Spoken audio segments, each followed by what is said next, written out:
If your door closer is not working properly, it can be super annoying and even mess with your home's energy efficiency or security.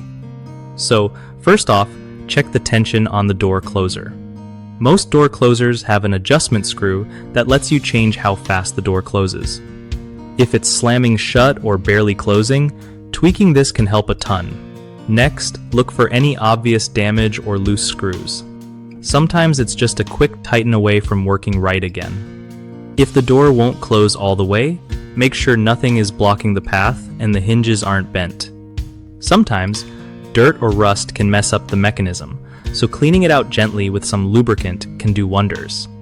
If your door closer is leaking oil or looks beat up, it's probably time to replace it instead of trying to fix it. When installing a new one, follow the instructions carefully, and don't be shy about asking for help if you're not sure. Finally, test the door a few times after adjustments to make sure it's closing smoothly, but not too fast or slow. You want that perfect balance. One of the biggest mistakes people make with door closers is ignoring tension adjustment. If you don't set it right, the door will slam or stay open, which is annoying and unsafe.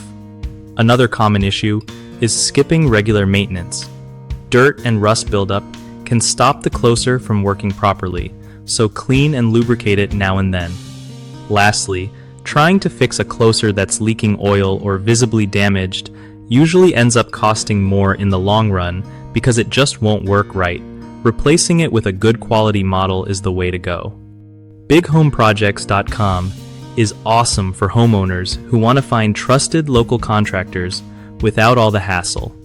Contractors also get a leg up by connecting with serious clients ready to start projects, making it easier for everyone to get things done right.